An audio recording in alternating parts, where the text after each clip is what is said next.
Fresh Perspectives. My name is Gail, and my guest today is Paul Leone, has returned for a second episode on slavery.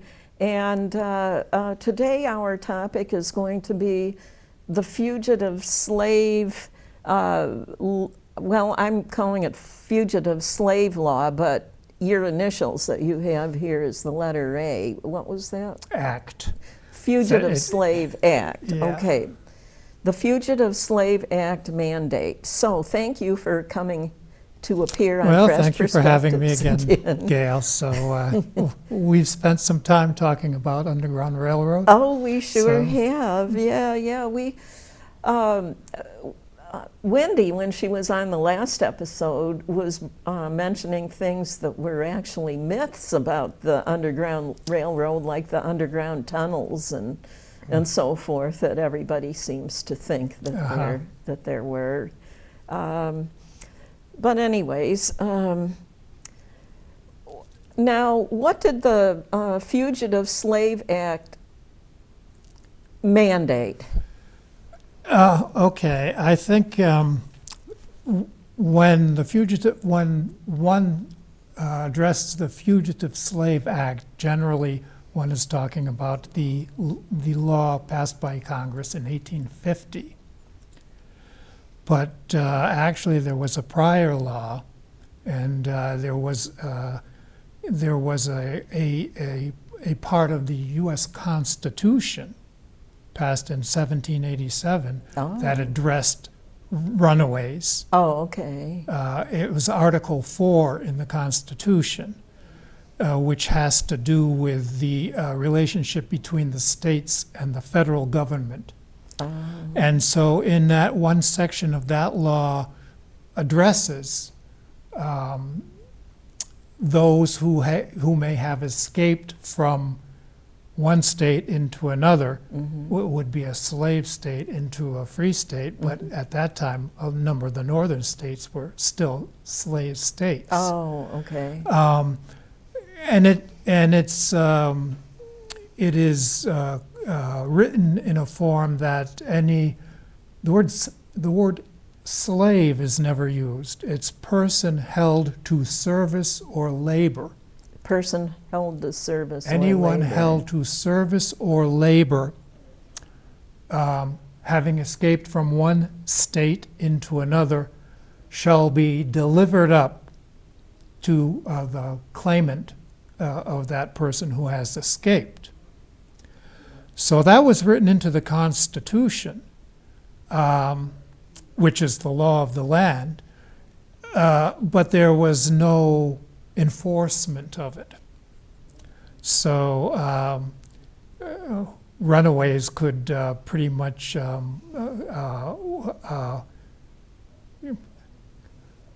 there was no method for the owners or the hired bounty hunter types to move into a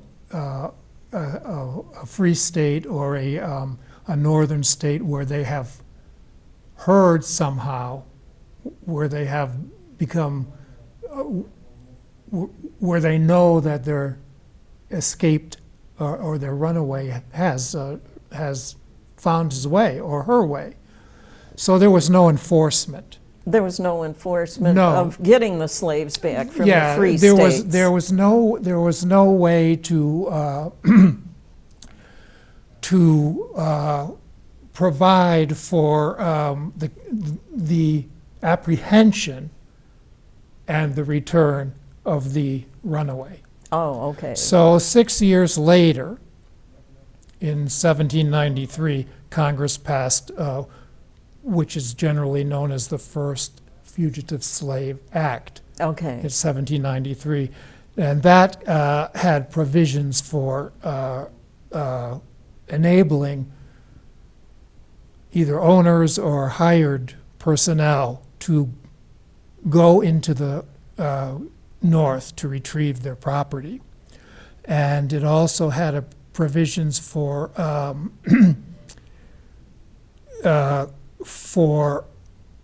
penalizing anybody who they use the terminology harbor. Oh, To okay. harbor an escapee or in one way or another to prevent or hinder those trying to recapture their runaways. Fines for that 1793 law, the fine would be $500, which is a huge amount of money in 1793. Right, right. Yeah, it's a huge, thousands of dollars, several thousands of dollars in today's money, so a huge amount. So that operated until 1850, that law.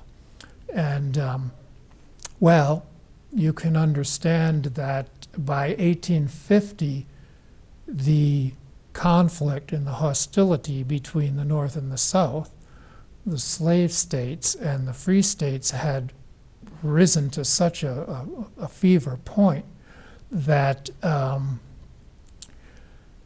the activity of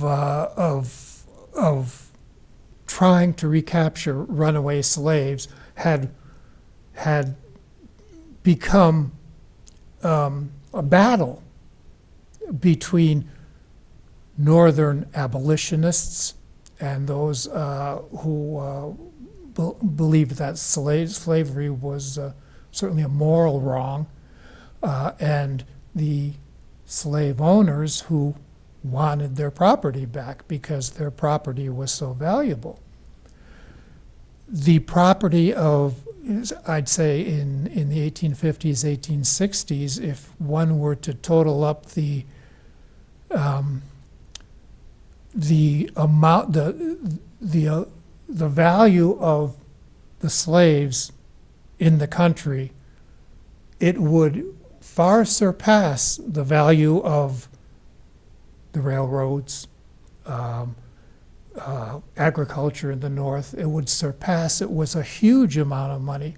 And so slave owners had their wealth was part of what was largely due to the value of their slaves.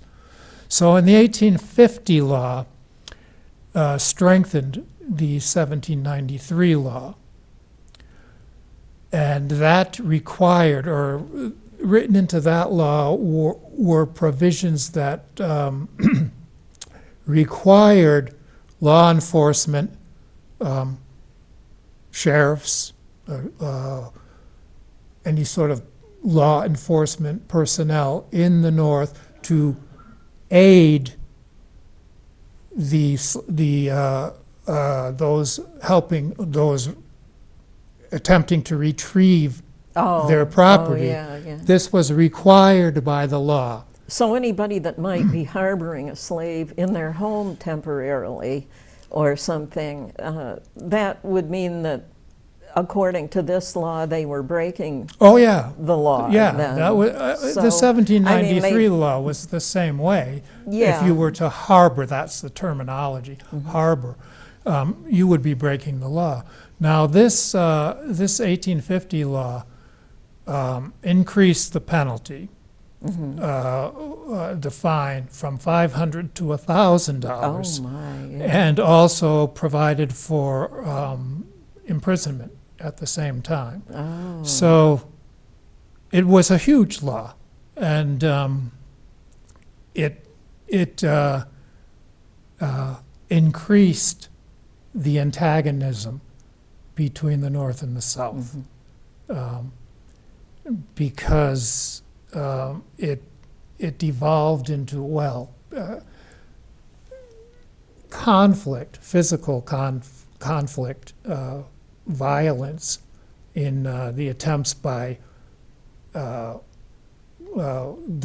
slave owners to find and return their property to the South, often met with violence by abolitionists, by anti-slavery personnel in the North. So actually, the 1850 law was a piece of a larger body of legislation passed in 1850 called the Compromise of 1850, which had to do with, was sort of, if you go back in history, this was just at the end of the Mexican-American War, and there was all kinds of activity in Congress, all kinds of debate and conflict over what to do with the territory that had been annexed to America from the Mexican-American War, about the spread of slavery.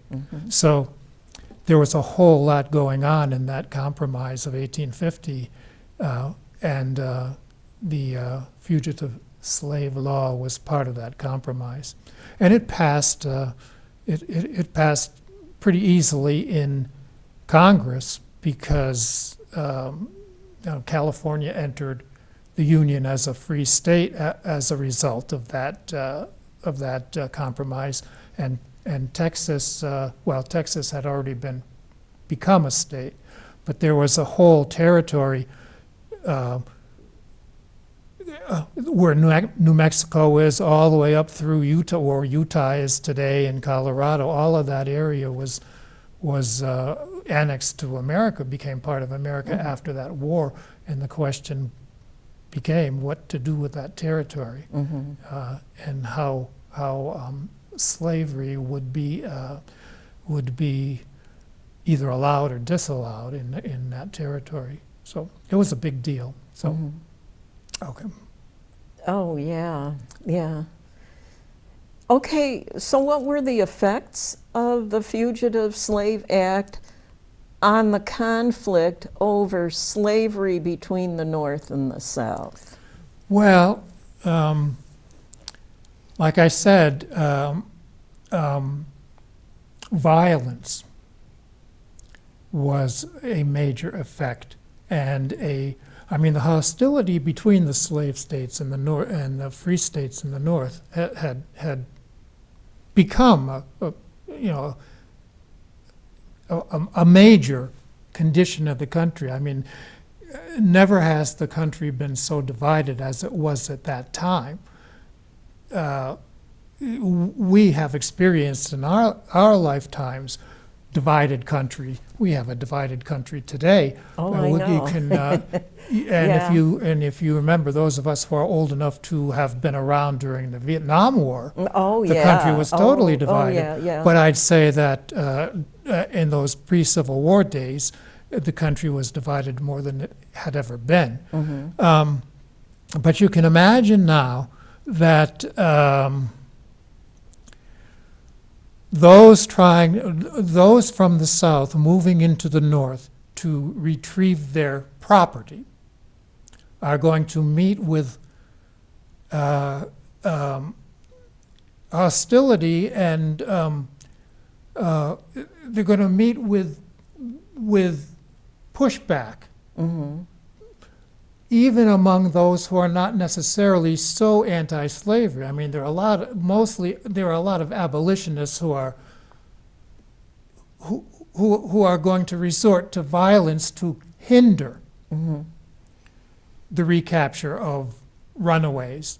And there are several places in the country, in the North, where runaways have found themselves usually among a larger body of free blacks and slaves who live in an area where they feel there is some safety to being among this group. And usually there are serious abolitionists around as well. So you can imagine owners or hired folks from the owners coming into a place where there is a high degree of anti-slavery feeling, and one way or another these owners have discovered where their runaways are, and either they themselves or they hire somebody to go and try and retrieve these runaways, and they go into this area where there are agencies, systems to try and hinder, to prevent taking the slaves back, and often resulted in violence and even death, physical injury and death. I can give a good example. A lot of these, in the historical record, a lot of the attempts to retrieve runaways that resulted in violence came shortly after the passage of the Fugitive Slave Act. Now, there was a case in a place called Christiana, Pennsylvania, which is down Lancaster County. And this became known as the Christiana Riot. So there were 4 runaways living in an area that had a lot of free blacks and runaway slaves living. And again, this is some protection when you have that large body. Like the saying, safety in numbers. Yeah, and also in this area there are a lot of Quakers. So there are white people involved as well. And the owner of these runaways was a man by the name of Gorsuch. Oh, really? Gorsuch? Yeah, Gorsuch. And his farm was in Maryland, not far from the Pennsylvania border. And so when he mounted a body, a party to go and retrieve his runaways, sometimes it's hard to understand. I mean, how the owners discover where exactly the runaways are. Because they didn't have the internet or anything. Yes, so sometimes you just wonder, because that oftentimes wouldn't be in the record, but in one way or another. So he mounted up this party, including his son and several other people and himself, to go and try and get his property back. And he thought, apparently from what I've read, he thought that he could convince his runaways to come back with him. Oh. He was not he was a small slave owner, apparently, only owned 12 slaves. Okay. And he thought he could convince them to come back with him. But it so happened that it became known among this group of runaways and blacks and Quakers that here was the danger coming to retrieve the slaves. And so the party winds up at the cabin where some of these slaves are living, and surround the cabin. And those in the house move up to the second floor of the cabin. They have arms, they have weapons, and there tries to be a negotiation for the return of these slaves. And of course, the runaway slaves are having none of it. And,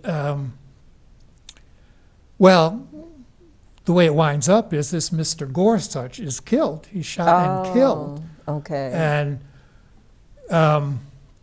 And in the meantime, the wife of one of the runaways, there's like an alarm system that they had set up, some sort of horn that when it is blown, others in the area would come. Oh, okay. Would come to to aid or to prevent the recapture of the runaway.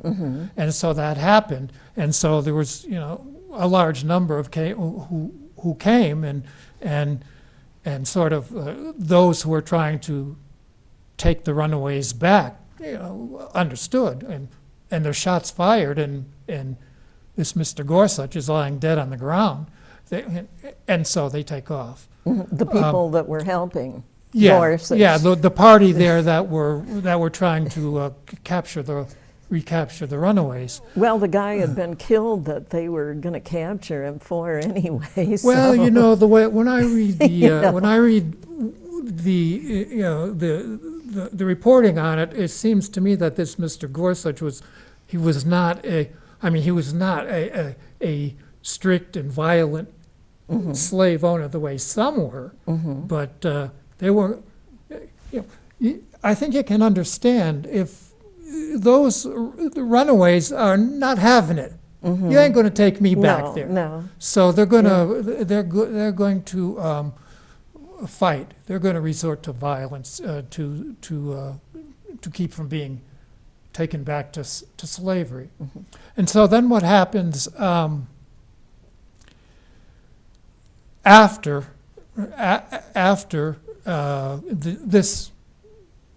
this incident, this death, an incident, and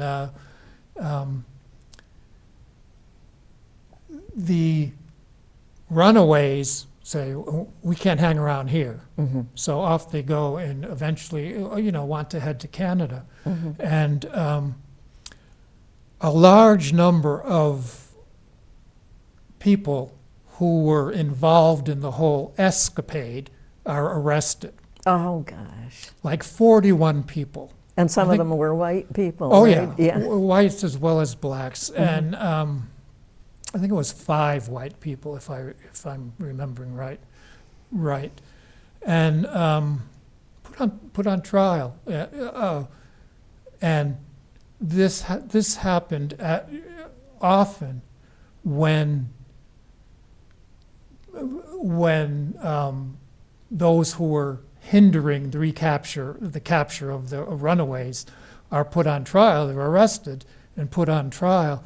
That the results are always are often non-results because the charges are dropped, and that's what I happened see. with all of these people. Nobody was convicted and sent to jail. So, but that's an example of the effect of the fugitive slave law and the pushback on it by abolitionists and runaways themselves. There was a man named John Brown. Oh, yeah. Yeah. We actually one time when we were down in the oil industry area down in Pennsylvania, we visited the foundation that was part of his building. Oh, yeah, that he yeah, had. he lived down there for a time, I'm sure. Now, John Brown, he's famous in American history, of course, and he was one who actually out west, or what was west in those days, Missouri, that area, would actually lead runaways in a group into the north. And now, of course, he had no reservation about resorting to violence in trying to help runaways, and we all know what happened to him. Then he Yeah. wound up getting killed. Yeah, oh, Yeah. yeah. Yeah. So Yeah. How did the provisions of the Fugitive Slave Act play out in the attempt by slave owners to recover their fugitive slaves? all right.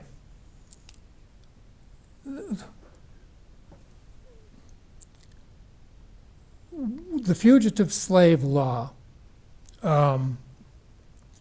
required that not only the law enforcement folk, personnel, but also anybody else, everybody was required to aid in the capture of runaways. So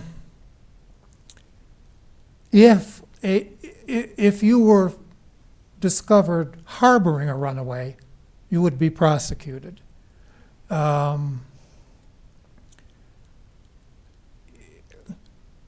if the owner of a runaway were to go to the law enforcement personnel in an area where they suspect or they know that their runaway is, those law enforcement personnel would be required to do whatever they could to apprehend and return that runaway to his or her rightful owner.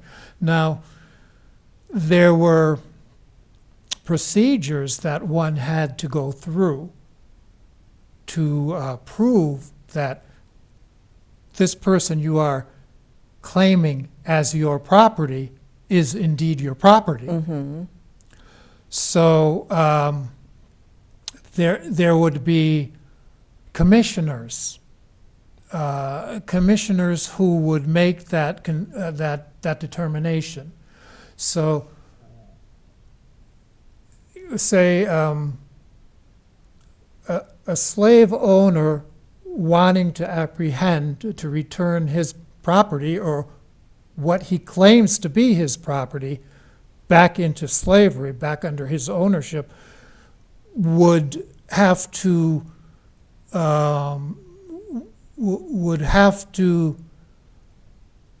prove somehow that this was indeed his or her property. So you would go to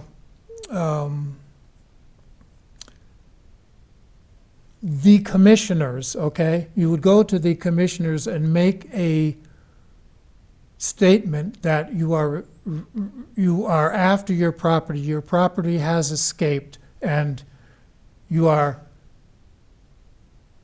looking for the law to help you retrieve the property.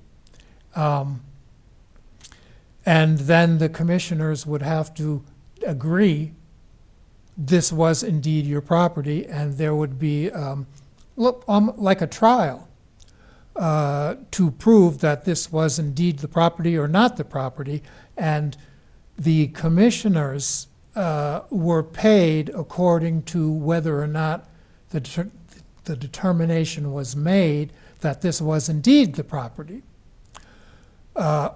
So if the commissioner decided that yes, indeed, this was the claimant's property, the commissioner would receive $10. And if the commissioner did not determine that this was the claimant's property, the commissioner would receive $5. So there was a certain incentive to to decide that this was indeed the claimant's property. Oh my gosh. Well, some people might have been returned to the wrong owners anyway. Oh yeah, there's a famous case where a free black man, and let me see if I can come up with his name at this time. Well, there's a literature known as 12 Years a Slave, mm-hmm. where a free black man was apprehended and claimed to have been the slave of owners in the Deep South, mm-hmm. and taken into the Deep South and remained in slavery for 12 years before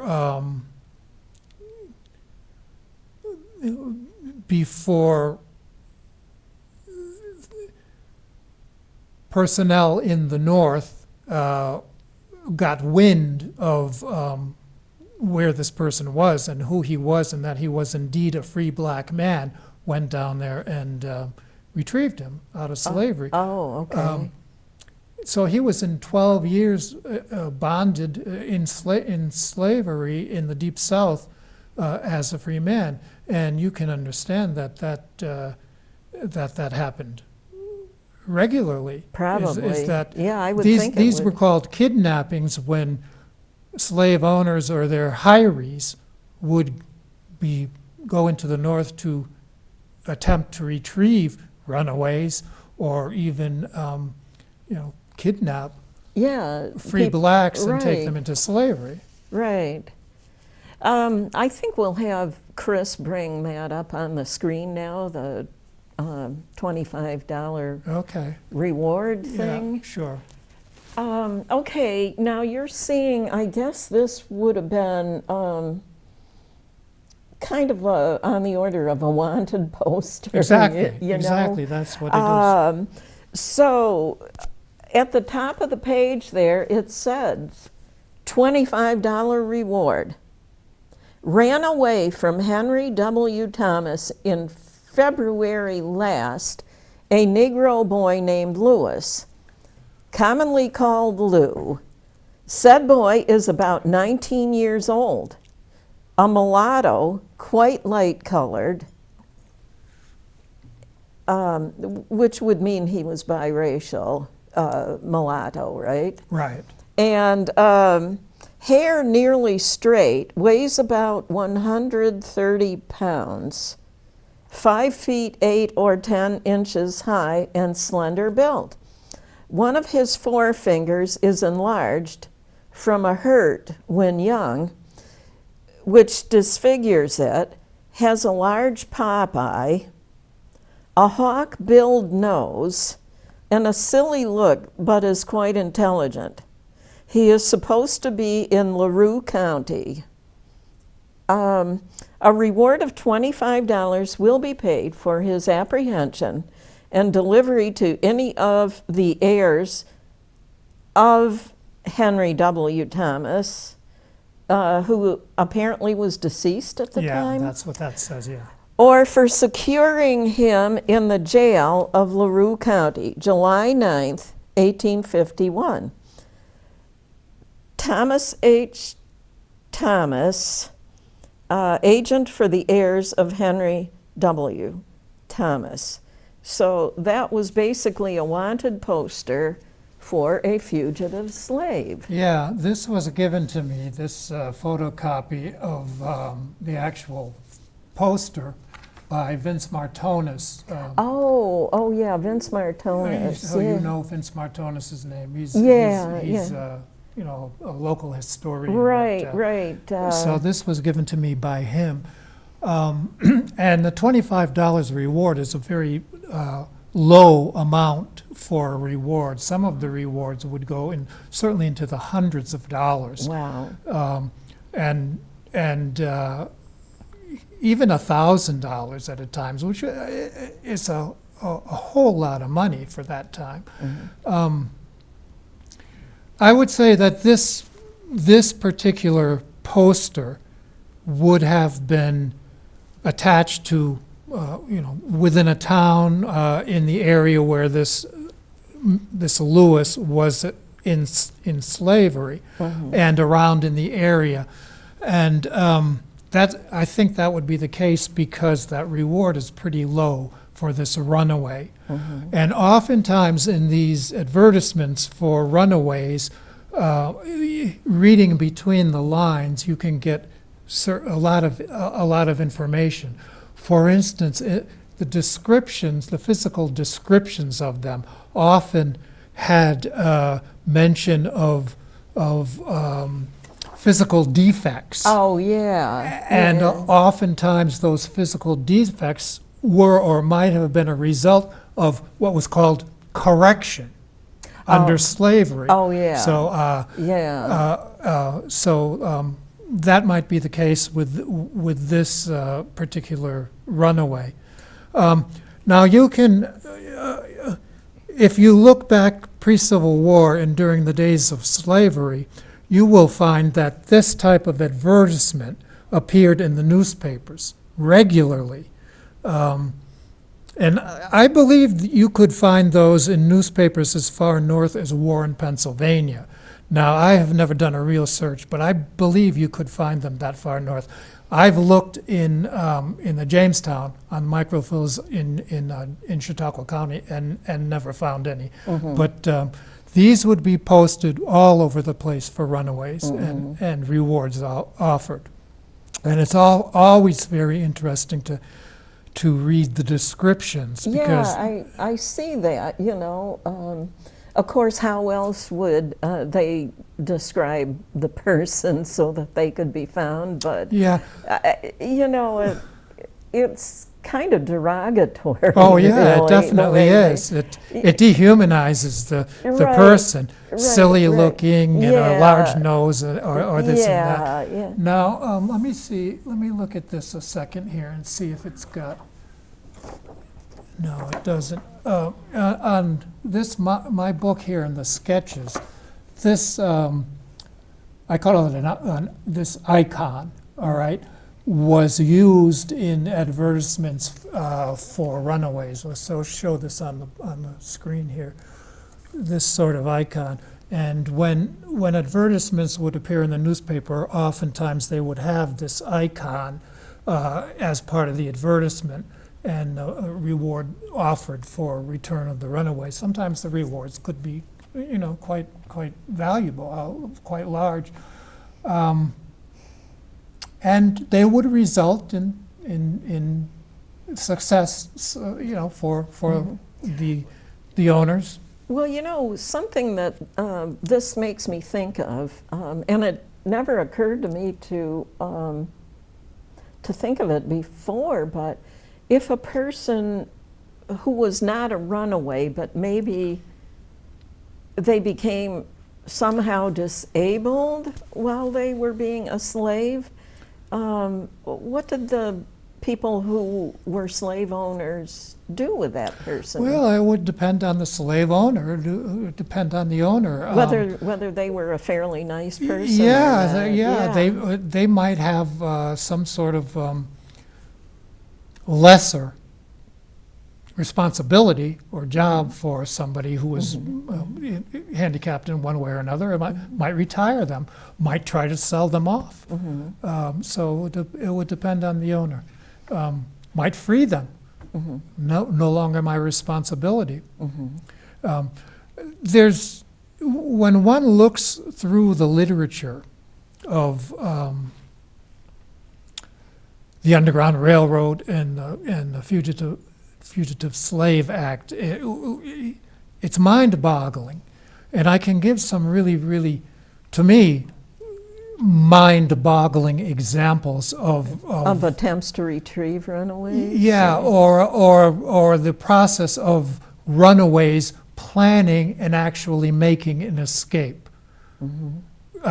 One of those that really moves my imagination is, you can understand how difficult it would be to run away from your owners if you're a slave in the deep South.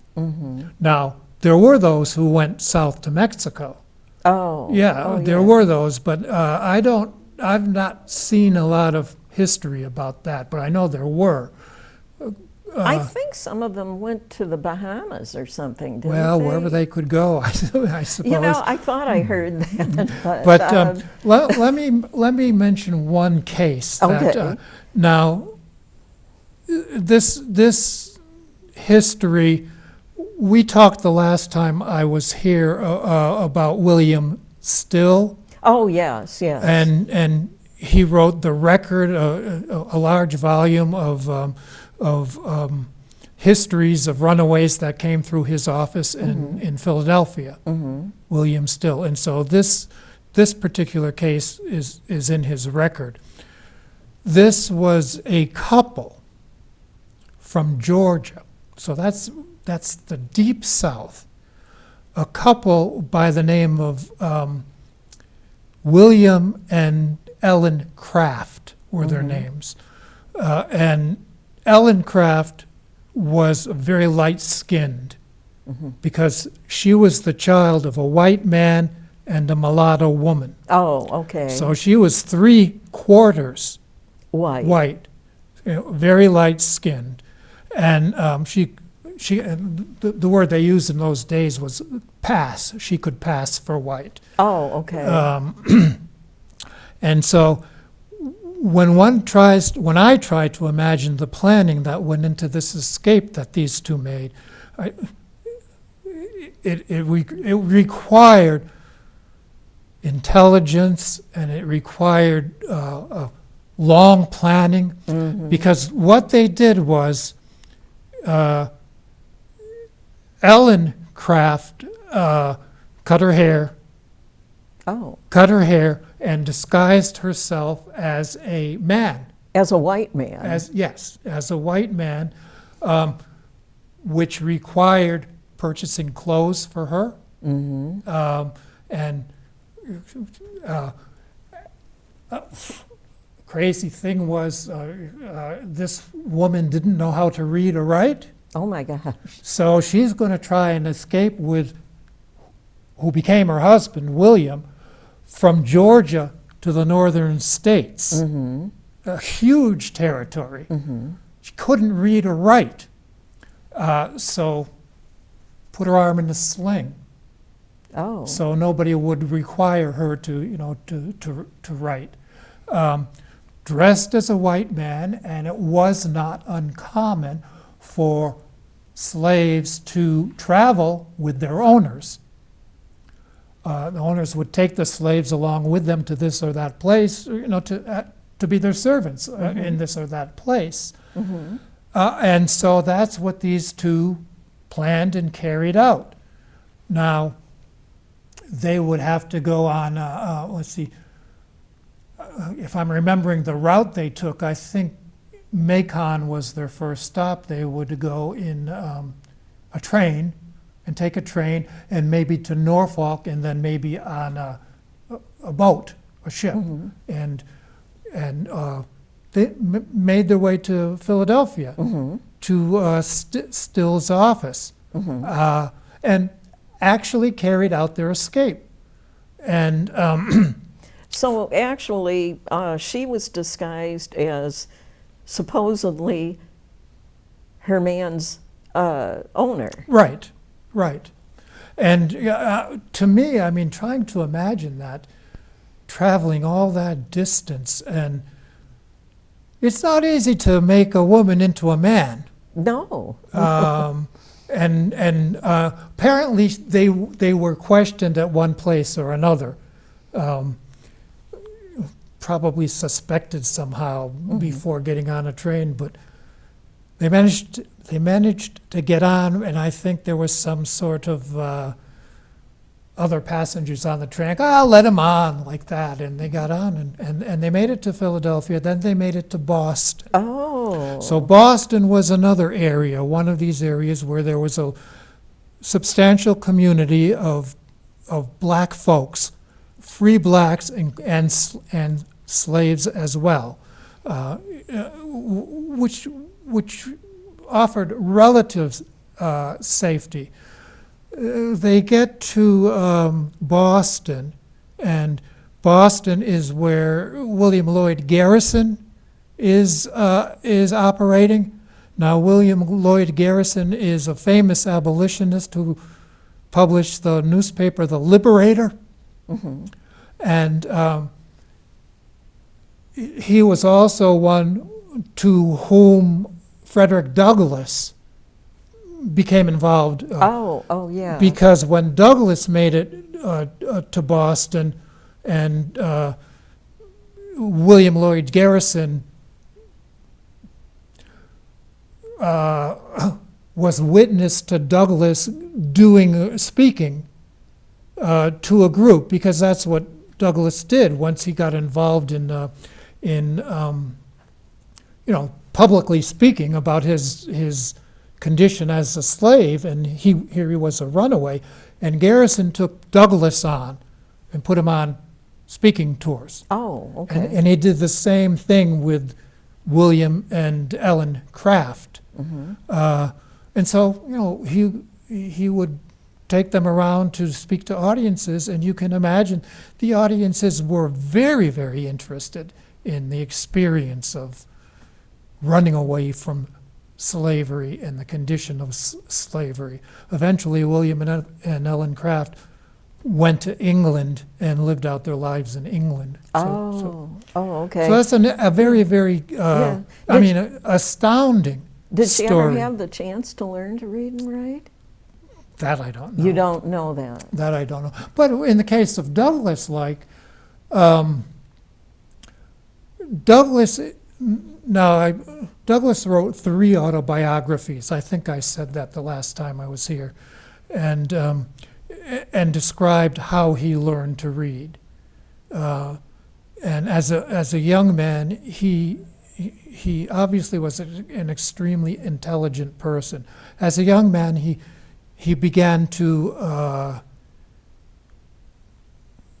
pick up discarded paper or newspapers where the printing was on there.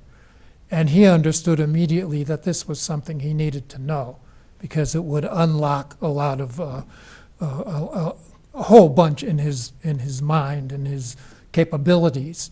And basically, he had help with others along the way, but he taught himself to read. And You know, I think that somewhere along the line, I can't remember which program it was, but I believe that I heard something about, there was a program about Frederick Douglass on National Public Radio not too long ago. Does that I missed that. sound if there was. familiar to you? Oh, it seems like there might have been something on PBS in the not too distant past. I listen to NPR often, and I don't But somehow you missed that one. recall him. I forget, it might have been Fresh Air.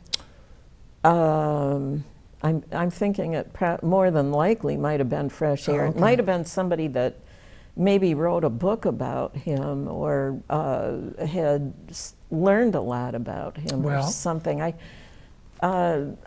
I don't remember what it was, but he seemed to know a lot about Yeah. him. Well, Douglas, I mean, he's an historical figure about whom much is known. Certainly from his autobiographies, 3 of them, and his activity among abolitionists as well, with Garrison and with others. Let me mention something else that I think is very interesting and appropriate to a discussion of both the Fugitive Slave Act and the Underground Railroad. Okay. In certain states, Philadelphia, Pennsylvania being one with still, New York being another one,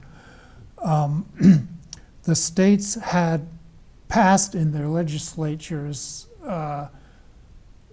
bills, laws that they were called personal liberty laws. And those laws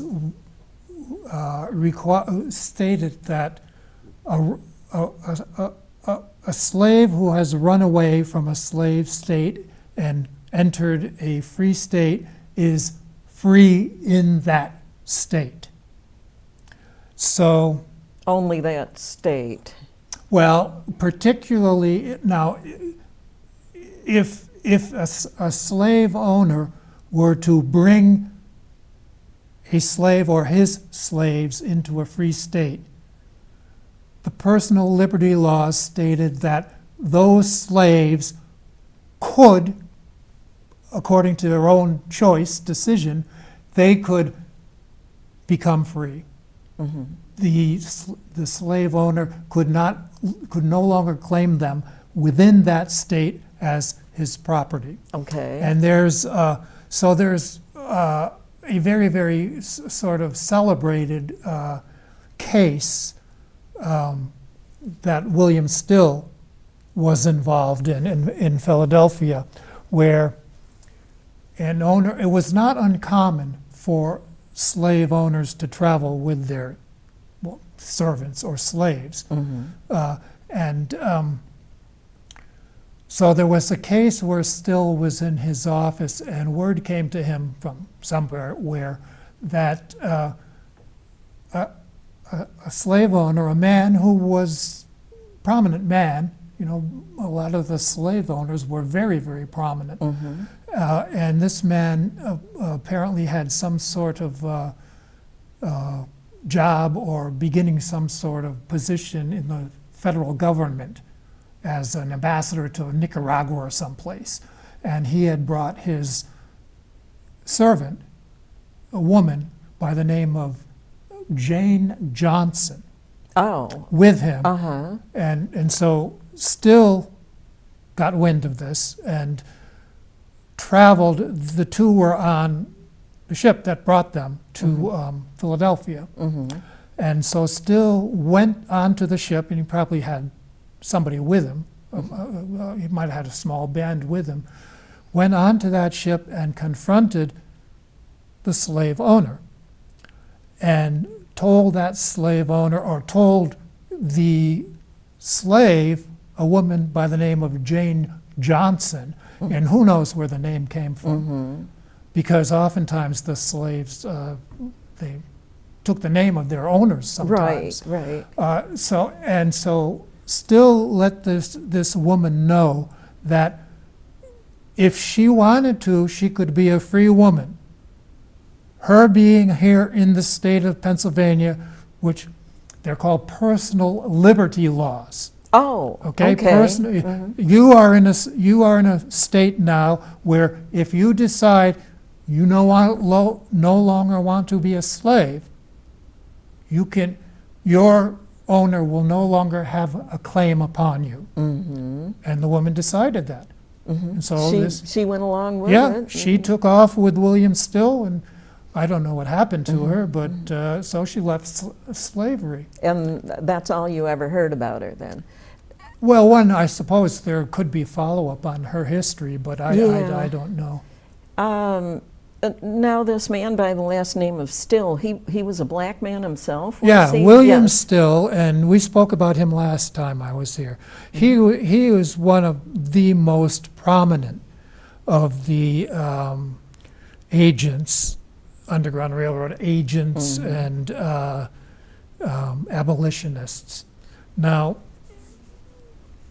in Philadelphia, among other places, in New York as well, there were agencies formed that were known as vigilance committees. So Still's title was, he worked for the Pennsylvania Anti-Slavery Society in their offices in Philadelphia. But he also became what was referred to as the, quote, acting secretary of the Vigilance Committee, Philadelphia Vigilance Committee. And these vigilance committees were formed for doing what they could to prevent recaptures of runaways, and also if runaways were apprehended, captured, to now the fugitive slave law required that if a slave owner or bounty hunter were to claim that this was indeed a fugitive who belonged to this or that person, there would have to be a determination made in a court of law for that claimant to prove that this was indeed, property of this or that person. So there were what were called commissioners, which were not judges. They were commissioners whose only job was to make that determination. Whether they had the right slave Whether or this not. was indeed, this piece of property indeed belonged to this or that owner. So the process was, if a slave owner were attempting to retrieve a runaway, the owner would go to a federal court of law and get a warrant. The owner would have to prove somehow that his property has absconded and he wants to retrieve this property, and with some sort of proof that it was indeed his property, obtain a warrant. to go and apprehend this piece of property. And then if that owner or bounty hunter were indeed able to find and, arrest the runaway would be brought before the commissioners. And there would be an actual trial, not by jury. It would not be a trial by jury, but there would be a quote trial to make a determination whether or not this runaway indeed belonged to the person who was claiming the runaway. If the commissioner decided that this was indeed the property of the claimant, made that determination, the commissioner was paid a fee of $10. If the commissioner decided that no, this was not the property of the claimant, the fee he received was $5. Oh. So there was an incentive. But from what I've read in cases of runaways, I've, at least the ones that I've read, the commissioners seem to be honest, sort of arbiter, those who were making the judgment. So, but there was incentive to determine that this was indeed the runaway that the owner claimed it was. So, there's all kinds of fascinating stuff that goes through the history of slavery in this country, and all my life I've been fascinated by it. So, so that's why I spent a lot of time reading up on it and trying to get my head around it. Because when one thinks back, when I try to imagine the system of slavery and the extent of the system of slavery. Now, if one understands that the first Africans brought to America to become slaves came in 1619 to Virginia. Yeah, that was. And that's a year before Plymouth Rock. Oh, yeah. So that's so that the existence of slavery in this country was part of the country, was allowed and was in the country for more than it has not been. Because if you do the arithmetic, slavery was outlawed by law in 1865. So that's 1619 to 1865. 1865 to 2023 is fewer years. Oh, So yeah. slavery was around in this country longer than it has not been around. And the more one, looks into the history of slavery, the more it seems, how could this be? How could it be? So it's a fascinating history. Yeah, it is. Well, I hate to say it because this has been a really interesting conversation. Yeah. But we've come to I knew the that end. would happen, Gail. We've come to the end of another episode of Fresh Perspectives. And I want to thank you for agreeing to appear on Fresh Perspectives. Okay, well, thank you for inviting me. So it's a subject again, dear to my heart, actually. Yeah, obviously. Unfortunately, there are still people that treat other people.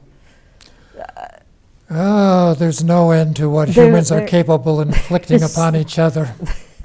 There's no end to it. You wish there could be, but it doesn't happen. But I'll see those of you in the viewing audience on the next episode.